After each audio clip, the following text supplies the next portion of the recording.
Sungguh-sungguh Allah sangat ridho ketika seorang hamba itu makan.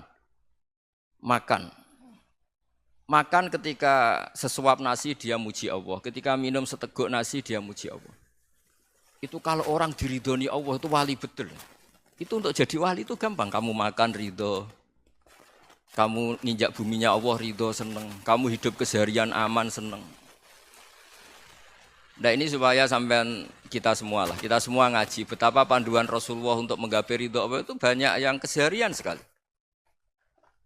Saking kesehariannya banyak dalam hadis dan itu sahih. Nabi menyebut hal-hal yang keseharian. Hatta ma tas'alu fi imra'atika, kamu punya uang kemudian istri kamu bisa makan itu ibadah.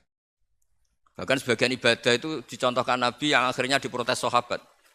Yaitu wafi buti ahadikum sodakoh, kamu menggauli istri kamu itu ya sodakoh. Sampai sahabat bilang yang benar ya Rasulullah. Ayati ahaduna syahwatahu wa huwa lahu ajrun. Masa urusan biologis, urusan syahwat kemudian dia dapat pahala.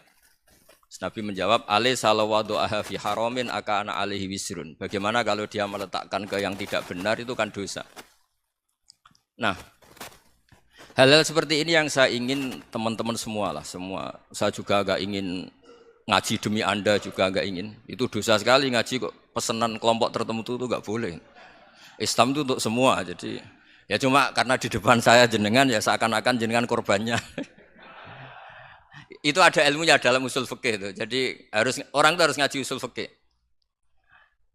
Nama yang disebut, mungkin Mas Sufyan masih ingat zaman ngaji usul fikih. Nama yang disebut itu tidak jaminan sebagai prioritas perintah. Jadi misalnya gini, kebetulan yang di depan Nabi itu Abu Dzar. Nabi ya bilang, ya Aba Dzarin ini uhibbuka misalnya, atau ya Mu'ad ini uhibbuka, atau ya Aba Hurairah ini uhibbuka misalnya. Banyaklah riwayat yang Nabi nyebut ya Aba Dzarin, ya Mu'ad, ya Aba Hurairah.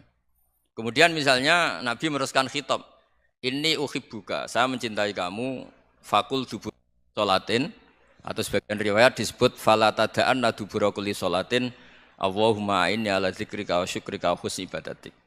Saya mencintai kamu, siapa saja. Mu'ad bisa, Abu Dzar bisa siapa? Saya mencintai kamu, mohon kalau habis sholat kamu jangan lupa wiridan Allahumma a'inni ala dzikrika wa syukrika wa husni ibadatik. Ya Allah, tolong kami permudah supaya mudah ingat engkau. Anda tidak bisa mentang-mentang, wong nama saya Parmin, nama saya Purnomo, itu yang diperintahkan Mu'ad misalnya. Jadi yang disebut satu, tapi khitab itu untuk siapa saja. Saya teruskan ya. Jadi saya mohon semua kita melakukan kebaikan itu kalau dalam kaidah fikih disebut al yakin la yuzalu bisyak. Banyak kebaikan yang kebenarannya itu 100%. Tidak punya efek samping ke pihak lain, ke kelompok lain, ke komunitas lain. Itu tadi misalnya Anda makan dan itu murah sekali, hanya butuh satu piring. Setiap kunyahan kamu muji Allah, setiap minum kamu muji Allah. Itu redaksinya Rasulullah SAW disebut Allah sangat ridho ketika seorang hamba makan, kemudian dia memuji Allah. Atau minum, kemudian dia muji Allah. Logikanya gampang, negara seperti ini yang kamu harapkan bentuknya kayak apa, mertua, ipar, komunitas, tetangga. Itu nyata terjadi itu kan belum pasti. Sementara yang mesti terjadi adalah kamu butuh makan, kalau tidak mati. Butuh minum, kalau tidak mati. Butuh bumi yang nyaman ditempati, kalau tidak kita juga mati. Sebab itu Allah kalau menyebut nikmatnya itu hal-hal yang keseharian. Alladzi at'amahum min ju'. Allah itu siapa? Allah itu yang menciptakan kamu bisa makan. Tidak berlebihan, Allah itu yang menciptakan kondisi sosial itu ideal. Zaman Nabi itu ya ada orang munafik. Orang-orang pilihan Allah itu juga diuji orang sekelilingnya yang macam-macam. Semua diuji sesuai konteks zaman dan waktu. Nah, tapi ada ibadah-ibadah yang selalu disarankan Nabi. Sampai Nabi itu pernah ditanya, ayul Islam ya khairun ya Rasulullah, Islam terbaik itu gimana? Jawaban Nabi itu unik. It'amu to'am. Islam terbaik itu ya makan-makan, santai-santai. Ketika Allah menyebut beberapa kebaikan, falak tahamal aqobah wa ma adrokan apa? Mal aqobah. Terusannya apa? Fakku raqobah. Terusannya apa? Au it'amun fi yaumin di masghubah. Ya itu acara makan-makan itu juga Islam. Kenapa? Ya bayangkan kalau tidak ada makanan, kita mati kan? Kondisi sosial tidak ideal itu Anda masih gak apa-apa. Tapi kalau Anda tidak makan, Anda tidak minum, kamu punya istri cerewet masih bisa hidup, punya mertua cerewet masih bisa hidup. Tapi kalau tidak makan bisa mati. Berarti penting mana istri sama makan? Penting mana? Makan. Semoga istri Anda dengar, nanti kamu disuruh makan tapi pulang deh. Itu kalau dibahasakan makan masih memahami. Penting mana nasi satu piring dengan istri. Enggak ada nasi mati, enggak ada istri belum mati. Penting mana? Enggak berani jawab kan? Nah, ternyata Anda ada garang kan di depan istri. Jadi saya mohonlah, mungkin Mas Sufyan Sauri tadi yang bisa bantu lah. Teman-teman tuh ngaji yang keseharian saja. Karena kita nyari ridha Allah itu berdasar firman Allah. Dan firman Allah itu menyebut keseharian tuh riang, gampang. Itu tadi misalnya wa min ayatihi manamukum billaili wanar. Termasuk ayat-ayat Allah itu kamu tidur. Maka dulu itu ada guyonan, ada tokoh Mu'tazilah, kelompok dalam Islam yang berpikir manusia itu bisa menentukan ikhtiarnya sendiri. Karena saya bisa duduk, ingin berdiri, berdiri. Karena kelompok ini enggak terima kalau semua kehendak Allah, nanti bagaimana kalau semua kehendak Allah kok ada hisab ya, ada sanksi. Lucunya itu dia akhirnya, ini cerita ya, mencintai seorang perempuan, cantik sekali. Dan itu dia menjadi ahli sunnah itu oleh hal-hal yang sepele. Karena istrinya cantik, ya namanya suami istri itu hubungan intim. Terus ditanya, Mas, masih ingin lagi? Masih. Silahkan diulang lagi. Wah ya tidak bisa. Katanya manusia bisa menentukan yang diinginkan. Itu tobat itu. Itu nggak bisa ditobatkan Mas Sufyan Ats-Tsauri. Orang cantik yang mudah nobatkan orang itu orang cantik. Segampang itu. Akhirnya kita tahu, makanya kalau dalam kitab Hikam itu disebut al-aqil mayyakul madza yaf'alu wa hubi wal ghafil mayyakul madza af'al. Orang yang punya akal karena sadar ini wilayah Allah, semua milik Tuhan. Itu dia tiap hari berpikir, besok Allah akan melakukan apa terhadap dunia ini. Kamu merencanakan suatu mau plesir ternyata gempa. Mau wisata ke Rusia ternyata perang. Kamu tidak pernah tahu apa yang akan terjadi besok. Wa ma tadri nafsum madza taksibu ghadan. Tapi Anda semua kita ini sering punya jadwal permanen. Makanya saya kalau diundang siapa saja, sana takdir. Yang jelas Gus ini acara penting. Ya masih acara penting nak pangeran ngersakno piye. Kok ape dadi pangeran, kamu kok mau jadi Tuhan. Itu kadang ya kiai gitu. Penting Gus acara ini jenengan harus memastikan bisa. Loh kamu itu yang ngajarin tauhid, sesuatu itu biadillah kok bilang-bilang apa pasti. Kalau maksa terus tak tobatkan dong kamu kata saya itu. Ya kalau gitu Gus bilang insya Allah.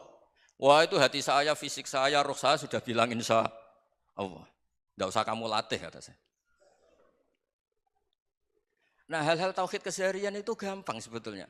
Wal ghafil yaqulu madza af'al. Tapi orang yang lupa Allah dia setiap hari bilang besok apa? Kita bisa melakukan apa? Seakan-akan dia itu aktor, dia penting, dia subjek permanen, dia.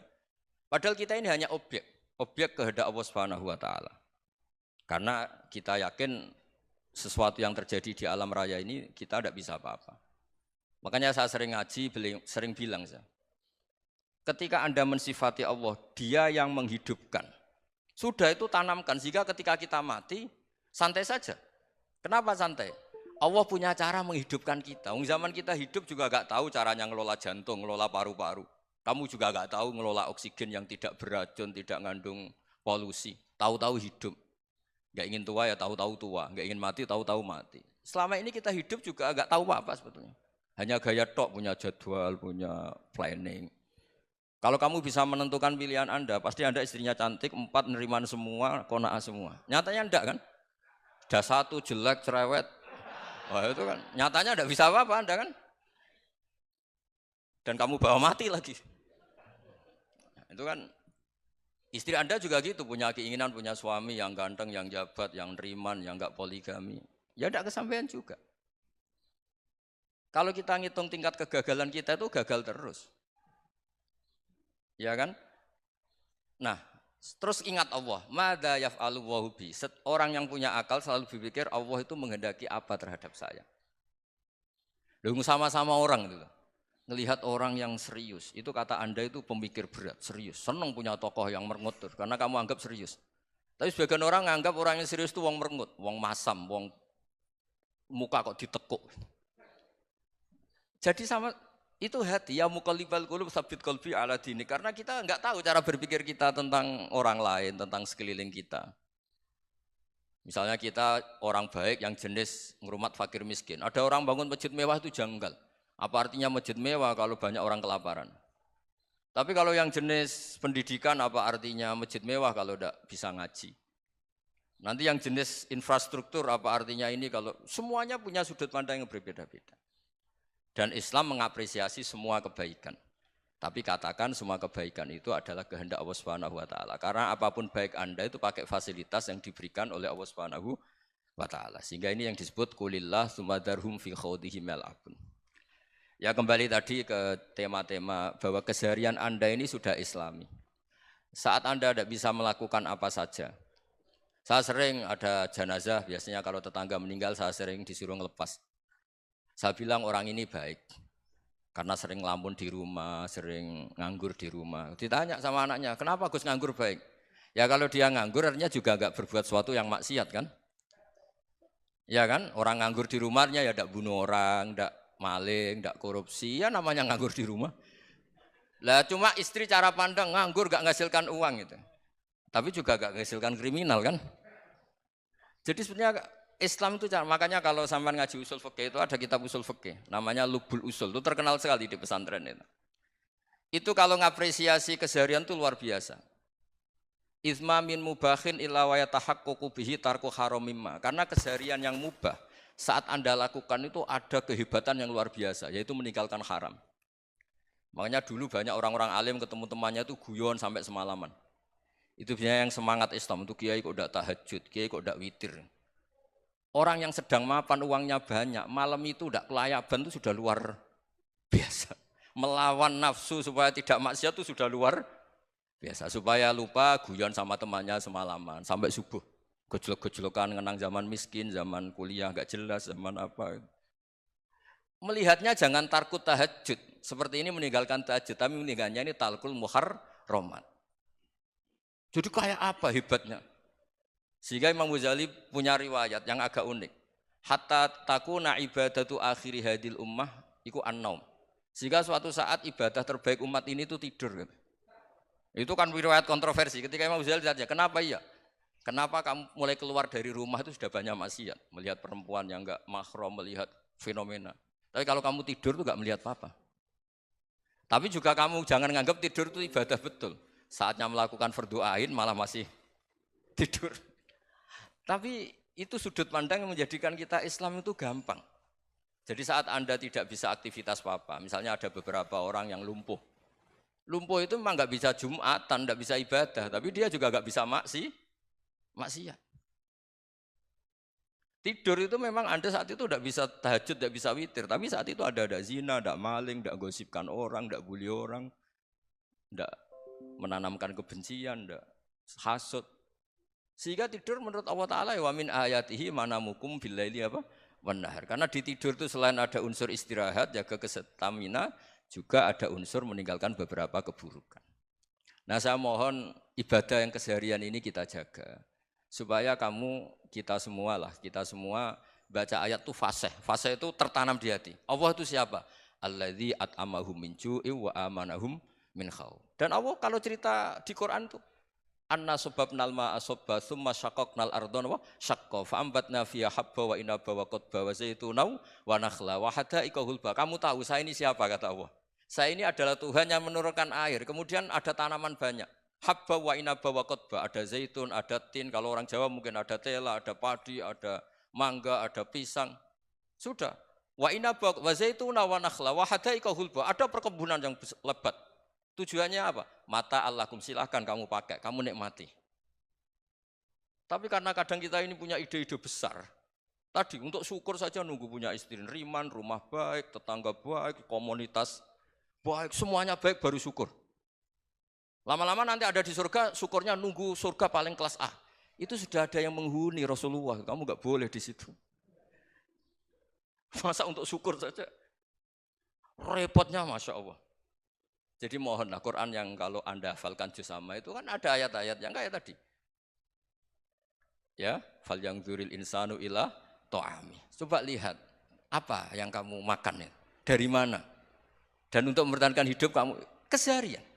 Jadi jangan kira ibadah itu harus membentuk komunitas yang versi Anda, Ibadah itu harus yang hal yang mulu-mulu. Kesehariannya Anda alami. Loh ini saya tidak bikin-bikin. Saya ngaji bukan karena berdasar pesanan. Itu ayat yang saya baca kan betul ada ayatnya kan. Fal yang zuril insanu ila to'ami. Anna soba benal ma'ah soba. Thumma syaqaqnal ardo syaqqa. Fa'ambasna fiya habba wa inabau wa qodba. Wa zaitunau wa nakhla wa hadaiko khulba. Terusannya apa? Mata'al lakum. Silakan kamu nikmati. Mata itu silakan kamu nikmati. Ya kayak sampean dikasih hidangan ya makan. Ya sudah makan. Habis makan ya minum. Habis itu ngantuk ya tidur. Ya sudah normal-normal saja. Kayak apa indahnya Islam. Tapi Anda mencari Islam yang gimana lagi? Nah itu yang diajarkan guru-guru kita, diajarkan sanad kita sampai Wali Songo, sampai Rasulullah SAW. Bahwa pada akhirnya ada jihad, ada perang. Itu dulu memang perang, bukan membunuh. Beda. Dulu kita dijajah Belanda ya perang dan itu normal karena kita dijajah.